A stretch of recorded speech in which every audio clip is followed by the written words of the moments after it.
제 이름은 박영자입니다. 올해로 74이 되었고 경기도 가평에 있는 작은 실버타운에서 혼자 지내고 있습니다.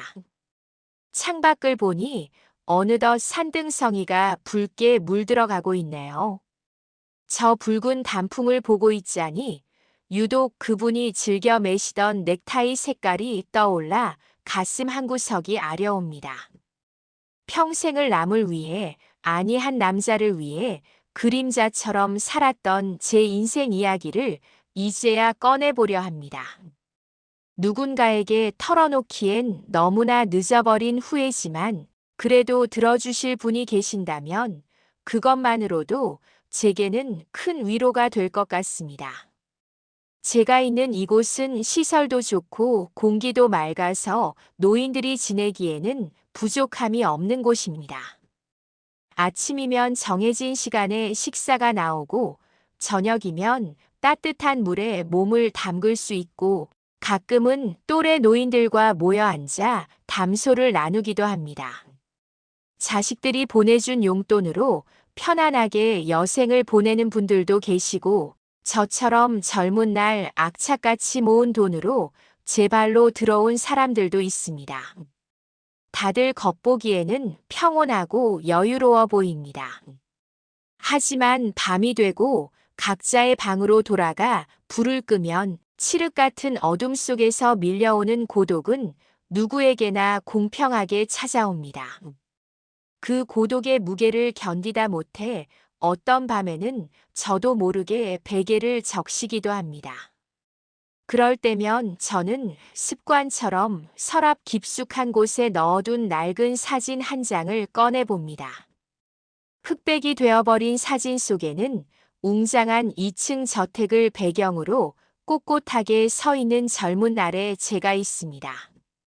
그리고 그 옆에는 제가 평생을 바쳐 모셨던 그리고 감히 마음에 품었던 그분이 희미하게 웃고 계십니다. 사람들은 저를 박 여사 혹은 박 실장이라고 불렀습니다. 서울 평창동 언덕 위에 요새처럼 자리 잡은 그 대저택에서 저는 30년이라는 세월을 보냈습니다. 대한민국 경제를 쥐락펴락하던 대기업 총수 김 회장님의 댁이었습니다. 저는 그곳의 총괄 관리인이자 집사였습니다. 회장님의 식성, 옷차림, 스케줄, 그리고 집안의 대소사까지 제 손을 거치지 않은 것이 없었습니다. 사모님께서 지병으로 일찍 세상을 떠나신 후 그 넓은 저택의 안살림은 오롯이 제 몫이었습니다. 아니, 어쩌면 저는 사모님의 빈자리를 제가 채우고 있다고 착각하며 살았는지도 모르겠습니다. 30년 전 제가 처음 그 집에 들어갔을 때를 기억합니다. 숨이 막힐 정도로 고요하고 엄숙했던 그 집의 공기가 아직도 코끝에 생생합니다. 모든 것이 제자리에 있어야 했고 먼지 한 톨, 허용되지 않는 완벽한 질서 속에서 저는 숨소리조차 죽이며 살아야 했습니다.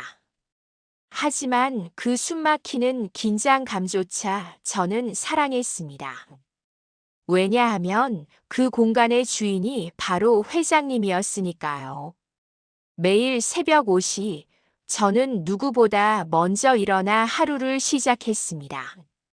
갓 달인 와이셔츠와 그날의 날씨와 일정에 맞춘 넥타이를 준비해 회장님의 침실. 문을 두드리는 것이 제 하루의 시작이자 가장 가슴 떨리는 순간이었습니다. 회장님, 기침하실 시간입니다. 제 목소리에 회장님이 낮고 굵은 목소리로 대답하시면 저는 조용히 문을 열고 들어가 커튼을 젖혔습니다. 아침 햇살이 쏟아져 들어오면 침대에 앉아 계신 회장님의 모습이 역광을 받아 눈부시게 빛나곤 했습니다. 그때마다 저는 눈을 제대로 마주치지 못하고 고개를 숙인 채 준비한 옷가지를 챙겨드렸습니다. 가장 기억에 남는 것은 넥타이를 메어드릴 때였습니다.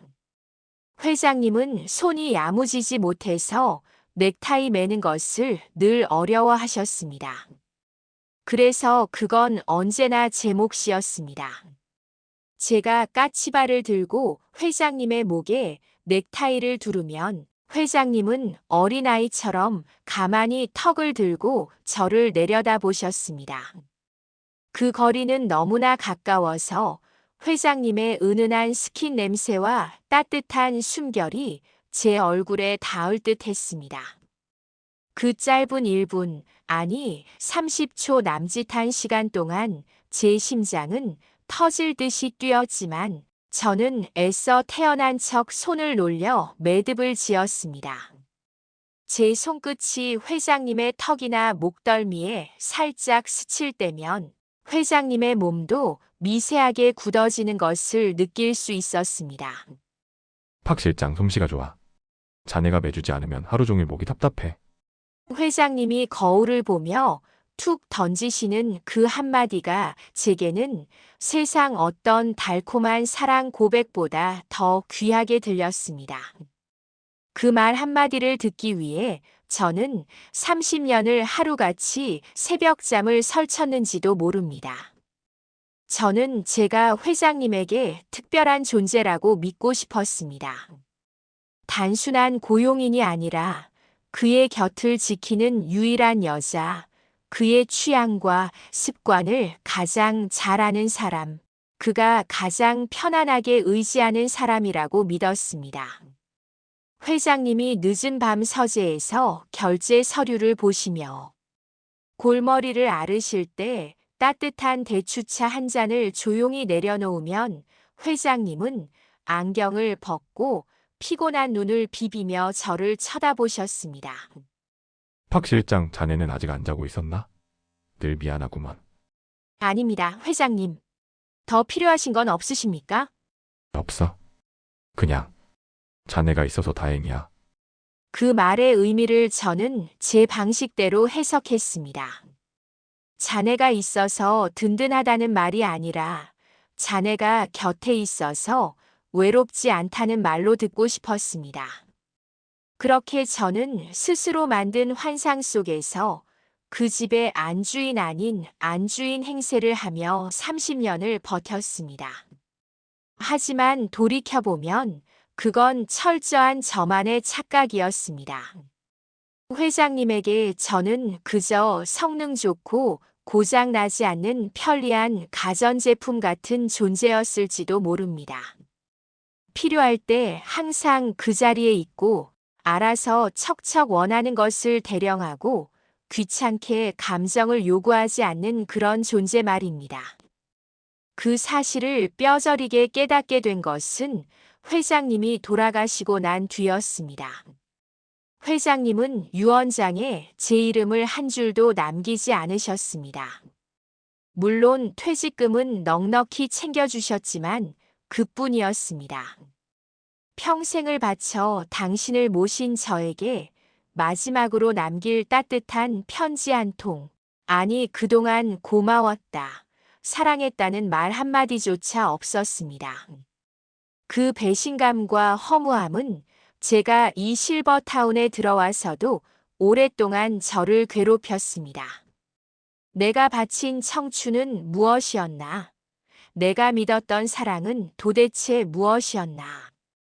밤마다 스스로에게 묻고 또 물었지만 대답은 돌아오지 않았습니다. 그렇게 죽은 듯이 하루하루를 보내던 며칠 전이었습니다. 실버타운 안내 데스크에서 전화가 왔습니다. 저에게 온 등기 우편물이 있다는 것이었습니다. 이곳에 온 뒤로 외부와 연락을 거의 끊고 지냈기에 올 편지가 없는데 의아했습니다. 받아본 봉투에는 낯익은 그러나 세월의 흔적으로 삐뚤빼뚤해진 글씨가 적혀 있었습니다. 발신인은 최동석. 바로 30년 전 평창동 저택에서 운전기사로 일했던 최 기사님이었습니다. 최 기사님은 저보다 5살이 위였는데 당시 저택 사람들 중에서 유일하게 저에게 허물없이 말을 걸어주던 사람이었습니다. 회장님을 모시고 나가는 차 안에서 혹은 정원에서 세차를 하다가 제가 지나가면 그는 늘 사람 좋은 웃음을 지으며 농담을 던지곤 했습니다. 박 여사님, 오늘 날씨가 참 좋죠? 이런 날은 저기 드라이브나 한번 쫙 가면 딱인데 말입니다. 최 기사님, 회장님 기다리십니다. 잡담하지 마시고 차 대기시키세요. 저는 늘 쌀쌀맞게 대꾸했지만 사실 저택 안에서 숨막히는 긴장 속에 살던 저에게 최 기사님의 넉넉한 미소는 작은 숨구멍과도 같았습니다. 그랬던 그가 30년 만에 갑자기 왜 연락을 했을까? 떨리는 손으로 봉투를 열었습니다. 편지에는 짧지만 정갈한 문장이 적혀 있었습니다. 박영자 여사님, 잘 지내시는지요? 저 최동석입니다. 벌써 세월이 이렇게 흘렀네요. 얼마 전 우연히 박 여사님이 은퇴하셨다는 소식을 들었습니다. 지금 강원도 속초에서 작은 횟집을 하며 손주들 재롱 보는 낙으로 살고 있습니다. 문득 옛날 생각이 나서 펜을 들었습니다. 그때 기억하시는지요? 1995년 가을, 그날 말입니다. 혹시 시간이 되신다면 한번 얼굴이나 보고 싶습니다. 바다가 참 좋습니다. 1995년 가을. 그 숫자를 보는 순간 제 심장이 쿵 하고 내려앉는 것 같았습니다. 잊고 싶었고 잊었다고 생각했던 그날의 기억이 본물 터지듯 밀려 들어왔습니다. 제 인생에서 가장 잔인했고 가장 슬펐으며 동시에 가장 어리석었던 그날. 회장님의 정계 진출 선언이 있던 그날의 파티. 그리고 내 어머니의 부고. 그날 최 기사님은 저에게 무언가 말을 하려다 말았었습니다. 아니, 말을 했지만 제가 듣지 않았던 것이지요. 편지를 든 손이 부들부들 떨렸습니다. 창밖을 다시 내다보았습니다. 붉게 타오르는 노을이 마치 30년 전 그날 저택의 정원을 가득 메웠던 붉은 장미꽃들처럼 제 눈을 찔렀습니다. 저는 그날 무엇을 선택했고 무엇을 버렸던 걸까요? 도대체 무엇을 지키겠다고 세상에서 하나뿐인 어머니의 임종조차 지키지 못하고 그 차가운 저택의 대리석 바닥을 지키고 서 있었던 걸까요? 갑자기 참을 수 없는 충동이 일었습니다. 이곳 죽은 듯이 고요한 실버타운의 방구석에 앉아 과거를 파먹으며 늙어가는 것이 아니라 30년 전 내가 놓쳐버린 그 질문의 답을 확인하고 싶어졌습니다. 최 기사님은 알고 있을까요? 내가 왜 그렇게 미련하게 살았는지, 그리고 내가 버린 것이 과연 무엇이었는지. 저는 자리에서 벌떡 일어났습니다. 장롱 문을 열고 옷가지를 챙겼습니다. 평생 입었던 무채색 정장이 아닌 지난달 시장에서 큰 마음 먹고 샀지만 한 번도 입지 못했던 꽃무늬 스카프를 꺼냈습니다. 거울 속에 비친 제 모습은 주름투성이 노인이었지만 눈빛만은 30년 전, 아니 소녀 시절처럼 흔들리고 있었습니다. 그래, 가보자. 가서 확인해보자. 내 인생이 정말 헛된 것이었는지 아니면 다른 의미가 있었는지. 저는 그렇게 생애 처음으로 회장님의 명령도 집안의 스케줄도 아닌 오직 저 자신의 의지로 여행 가방을 쌌습니다. 목적지는 강원도 속초. 그곳에 가면 30년 동안 멈춰있던 제 시계가 다시 돌아갈 수 있을 것만 같았습니다. 동서울 터미널에서 속초행 버스에 몸을 실었습니다. 자가용 뒷좌석이 아닌 덜컹거리는 고속버스 창가 자리에 앉아본 게 얼마 만인지 기억조차 나지 않습니다. 차창 밖으로 스쳐 지나가는 풍경들이 낯설면서도 어딘가 그립습니다. 이어폰을 꽂고 라디오를 켰지만 제 귀에는 노랫소리 대신 30년 전 그날의 소음들이 윙윙거리며 맴돕니다. 수백 개의 샴페인 잔이 부딪히는 소리, 화려한 드레스 자락이 끌리는 소리, 그리고 제 심장이 쿵쿵대던 소리까지요. 1995년 10월의 어느 날이었습니다. 그날은 회장님에게 있어 인생의 가장 중요한 전환점이 되는 날이었습니다. 평생을 기업가로 사셨던 분이 정계 진출을 공식적으로 선언하는 날이었으니까요. 정재계의 내로라 하는 인사들이 평창동 저택으로 총출동하기로 되어 있었습니다. 저는 한 달 전부터 그날의 연회를 위해 잠을 줄여가며 준비했습니다. 식탁보의 색깔부터 꽃장식 하나, 음식의 온도까지 모든 것이 완벽해야 했습니다. 회장님의 성공이 곧 나의 성공이라고, 그분이 빛나야 나도 비로소 존재 가치가 있다고 믿었던 시절이었으니까요. 그날 아침 저택은 전쟁터 같았습니다. 주방 아줌마들을 지휘하고 정원사들을 체크하며 동분서주하던 제 주머니 속 삐삐가 요란하게 울렸습니다. 병원이라고 찍힌 번호를 보는 순간 불길한 예감이 등줄기를 타고 흘렀습니다. 떨리는 손으로 수화기를 들자 의사 선생님의 다급한 목소리가 들려왔습니다. 박영자 씨 되시죠? 어머님 상태가 급격히 나빠지셨습니다. 오늘을 넘기기 힘드실 것 같습니다. 지금 바로 오셔야 합니다. 눈앞이 하얗게 변했습니다. 친정 어머니는 요양병원에서 3년째 투병 중이셨습니다. 바쁘다는 핑계로, 회장님 스케줄이 많다는 핑계로 한 달에 한 번 찾아뵙는 것도 버거워했던 불효녀였습니다. 그런데 오늘이라니.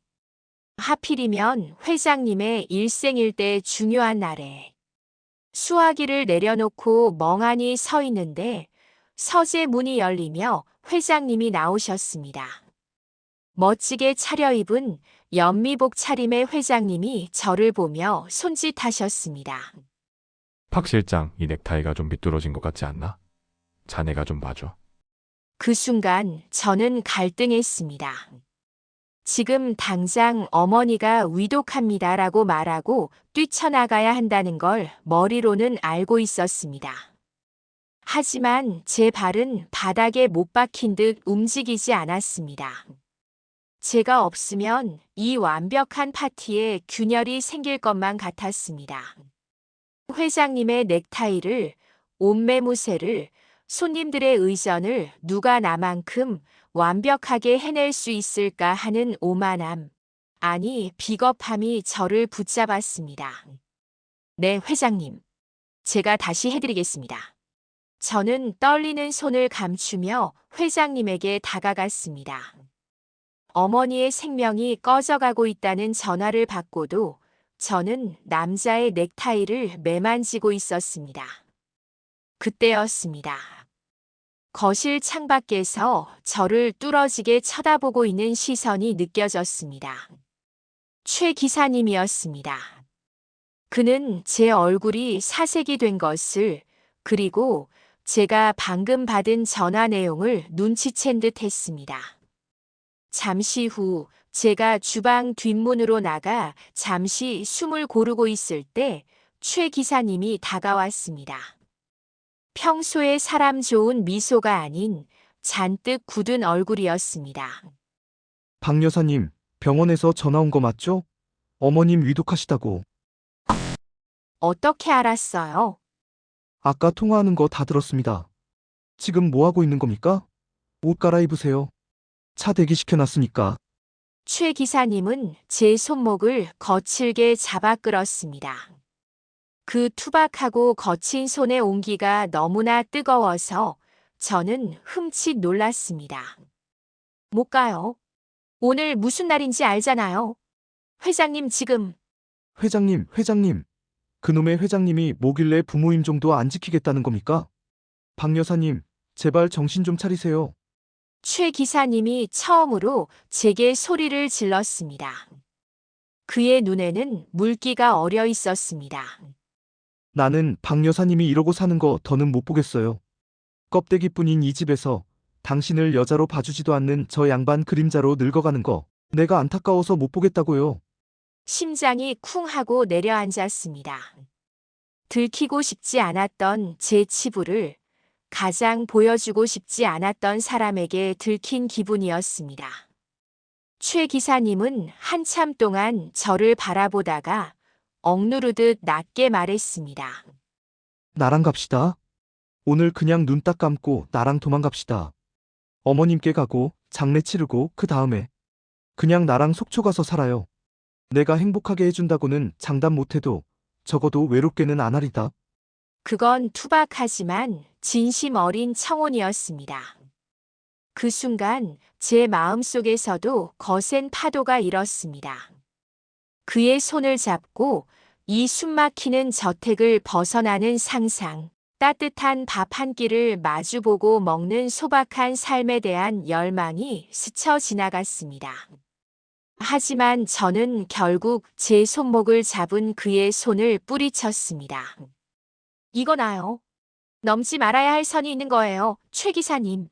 저는 여기가 제 자리예요. 거짓말이었습니다. 여기가 제 자리여서가 아니라 회장님을 떠날 용기가 없어서였습니다.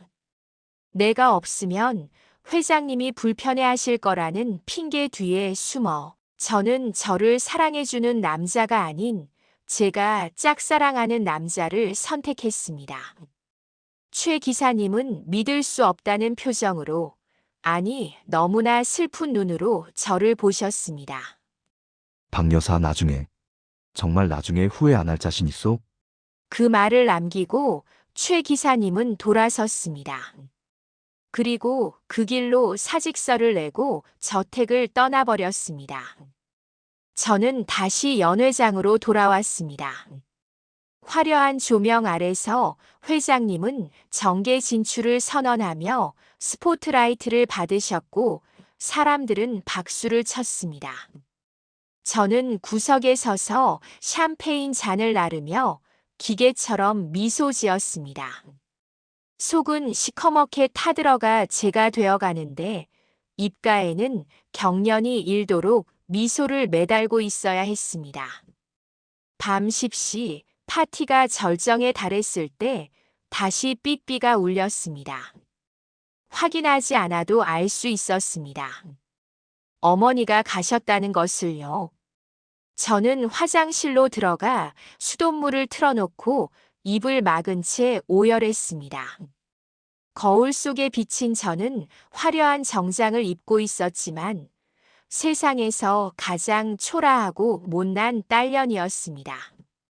파티가 끝나고 손님들이 다 돌아간 새벽 2시. 술에 취해 들어오신 회장님의 옷을 받아주며 저는 쉰 목소리로 말했습니다.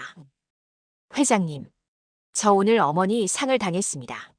며칠 다녀와야겠습니다. 회장님은 넥타이를 풀던 손을 잠시 멈추시더니 무심하게 저를 쳐다보셨습니다. 아, 그래? 안 됐구만. 문상이라도 가야 하는데 내일 조찬 모임이 있어서 말이야. 좋아하는 비서실 시켜서 보낼 테니 다녀오게. 오늘 고생 많았어. 그게 전부였습니다. 미안하다는 말도, 왜 진작 가지 않았느냐는 질책도, 따뜻한 위로의 포옹도 없었습니다. 그저 오늘 파티를 망치지 않아서 다행이다라는 안도감만이 그의 얼굴에 스쳤습니다. 그 새벽 저는 혼자 택시를 타고 장례식장으로 향하며 깨달았습니다. 최 기사님의 말이 맞았다고. 나는 껍데기를 붙들고 있었구나. 나 혼자만의 연극이었구나. 하지만 이미 늦어버린 후회였습니다. 어머니는 돌아가셨고 최 기사님은 떠났고 제 청춘은 그 화려한 저택의 걸음으로 다 쓰여버린 뒤였습니다. 버스가 속초 터미널에 도착한다는 안내 방송이 나옵니다. 30년 전의 기억에서 빠져나오니 눈가가 축축합니다. 손수건으로 눈물을 닦으며 버스에서 내렸습니다. 바다 냄새가 훅 하고 끼쳐옵니다. 비릿하면서도 시원한 살아있는 것들의 냄새입니다.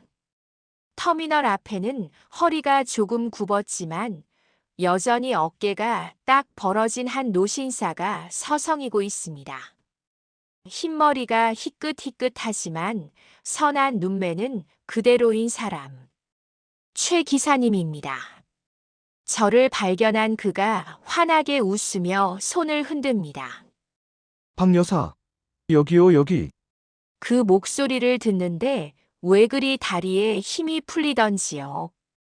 30년 전 제 손목을 잡아 끌던 그날처럼 그의 목소리는 여전히 힘이 있습니다. 저는 떨리는 발걸음으로 그에게 다가갔습니다.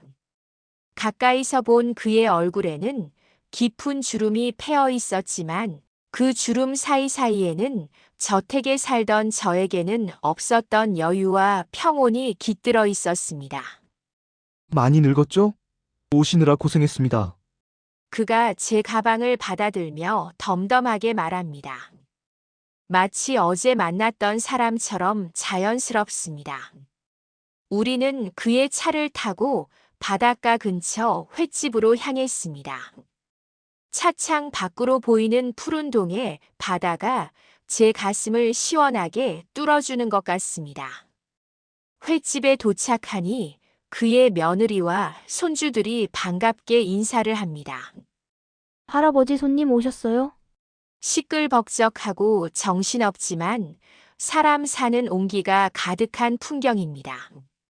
제가 평생 지켰던 그 고요하고 차가운 저택과는 정반대의 세상입니다.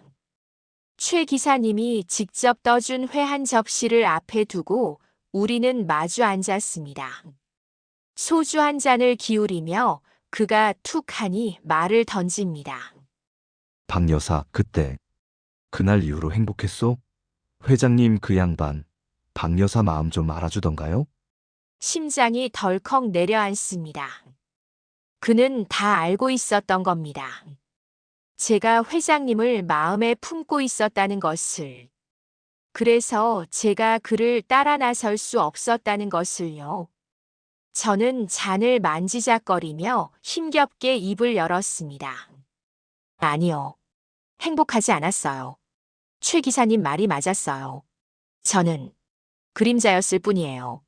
그림자가 어떻게 행복할 수 있겠어요. 제 고백에 최 기사님은 쓴 소주를 한 입에 털어넣고는 말했습니다. 그럴 줄 알았어. 그래서 내가 떠난 거요. 내가 좋아하는 여자가 자기를 봐주지도 않는 남자 뒤에서 시들어가는 걸 보는 게 그게 너무 힘들어서. 그의 말 한마디 한마디가 제 가슴에 박혀왔습니다. 30년 전에 거절당한 남자가 이제는 노인이 되어 덤덤하게 털어놓는 그 진심이 저를 울컥하게 만들었습니다. 미안해요. 정말 미안해요, 최 기사님. 저는 고개를 숙이고 눈물을 뚝뚝 흘렸습니다. 회장님에 대한 원망 때문이 아니었습니다. 저를 이토록 아껴주던 사람의 마음을 짓밟고 허상을 좇았던 제 어리석음이 너무나 미안하고 사무쳐서였습니다. 최 기사님은 묵묵히 휴지를 건네주며 창밖을 가리켰습니다. 박 여사, 저기 좀 보시오. 해가 지고 있어. 그의 손끝을 따라 고개를 돌리니 바다 위로 붉은 노을이 장엄하게 깔리고 있었습니다. 사람들은 해 뜨는 게 희망이라고 하지만 나는 저녁 노을이 더 좋습니다. 뜨거웠던 하루를 다 태우고 이제 쉴 시간이라고 말해주는 것 같지 않소? 우리 인생도 저 노을 같으면 좋겠소. 이제 다 타버린 잿더미가 아니라 가장 아름답게 물드는 시간 말이오. 최 기사님의 그 말, 우리 인생도 저 노을 같으면 좋겠소. 그 한마디가 제 가슴 속에 30년 동안 굳게 닫혀있던 빗장을 소리 없이 열어젖혔습니다. 저는 멍하니 창밖의 붉은 바다를 바라보았습니다. 그동안 저는 해가 지는 것을 두려워했습니다. 회장님의 시대가 저물면 나의 쓸모도 사라질까봐, 늙어가는 것이 서러워서, 어둠이 찾아오는 것이 무서워서 늘 전전긍긍했습니다. 하지만 지금 제 눈앞에 펼쳐진 저녁 노을은 그 어떤 일출보다도 찬란하고 아름다웠습니다. 마치 저에게 괜찮다, 박영자. 너는 충분히 고생했다. 이제 좀 쉬어도 된다. 라고 붉은 손을 흔들어 주는 것만 같았습니다. 최 기사님이 제 앞에 놓인 소주잔을 채워주며 말했습니다. 박 여사, 회 좋아하잖소. 이거 내가 새벽에 직접 배 타고 나가서 잡아온 자연산 도라리요. 옛날에 박 여사가 회장님 상에 올리면서 침만 꼴깍 삼키던 거 내가 다 봤거든. 눈물이 핑 돌았습니다. 정작 제가 평생을 바쳐 모신 회장님은 제가 회를 좋아하는지, 고기를 좋아하는지, 아니면 알레르기가 있는지도 모르셨습니다. 그분에게 저는 그저 식사를 차리는 사람이지 먹는 사람이 아니었으니까요. 하지만 저만 바라보던 이 투박한 남자는 30년이 지난 지금도 제 식성을 기억하고 있었습니다. 저는 떨리는 손을 감추며 젓가락을 들어 회 한 점을 입에 넣었습니다. 쫄깃하고 달큰한 살점이 입안에서 녹아내렸습니다. 그것은 단순히 음식의 맛이 아니었습니다. 평생 남이 먹을 음식의 간만 보며 살았던 제 혀가 비로소 나 자신을 위해 음식을 맛보는 순간이었습니다. 맛있네요. 정말 맛있어요, 최 기사님. 많이 드시오. 이제 남 눈치 보지 말고 박 여사 입에 맛있는 거 실컷 넣고 사시오. 그날 밤 저는 최 기사님의 며느리가 내어준 따뜻한 아랫목에서 하룻밤을 묵었습니다. 낯선 잠자리였지만 지난 30년 동안 그 으리으리한 저택의 침대에서 잤던 그 어떤 밤보다도 깊고 달콤한 잠을 잤습니다. 꿈속에서 저는 더 이상 회장님의 넥타이를 메고 있지 않았습니다. 대신 넓은 꽃밭에서 흙투성이가 된 채로 맘껏 웃으며 뛰어다니고 있었습니다. 다음 날 아침 터미널로 향하는 제 손에는 최 기사님이 챙겨준 건어물 꾸러미가 들려 있었습니다. 자주는 아니더라도 가끔 답답하면 오시오. 받아보고 싶으면 언제든. 그는 제 손을 꼭 잡으며 말했습니다. 그 손은 거칠었지만 회장님의 매끄러운 손보다 100배는 더 따뜻했습니다. 그럴게요. 고마워요. 그리고 미안했어요. 미안할 거 없소. 우리 둘 다 그 시절을 각자의 방식대로 치열하게 살아낸 것뿐이니까. 돌아오는 버스 안에서 저는 이어폰을 꽂았습니다. 어제 올 때 들었던 1995년의 환청들은 더 이상 들리지 않았습니다. 대신 스마트폰으로 트로트 가요를 검색해서 틀었습니다. 흥겨운 리듬이 귓가에 울려 퍼지자 제 발끝이 저절로 까딱거렸습니다. 차창 밖으로 지나가는 가을 들판이 어제와는 다르게 보였습니다. 누렇게 익은 벼들이 황금빛 물결처럼 보이고 길가에 핀 코스모스가 저를 향해 손짓하는 것 같았습니다. 실버타운 제 방으로 돌아오자마자 저는 가장 먼저 서랍을 열었습니다. 그리고 깊숙이 넣어두었던 그 흑백 사진, 회장님과 제가 나란히 찍힌 그 사진을 꺼냈습니다. 사진 속의 저는 여전히 긴장한 표정으로 회장님 곁을 지키고 있었습니다. 저는 그 사진을 한참 동안 바라보았습니다. 이제는 보내드려야 할 시간이었습니다. 회장님을 미워해서가 아닙니다. 제 짝사랑을 후회해서도 아닙니다. 다만 이제는 회장님의 집사박 실장이 아니라 인간 박영자로 살아가기 위해서였습니다. 저는 가위를 꺼내 사진을 조심스럽게 오려냈습니다. 회장님의 모습은 잘라내어 앨범 속에 정중하게 꽂아두었습니다.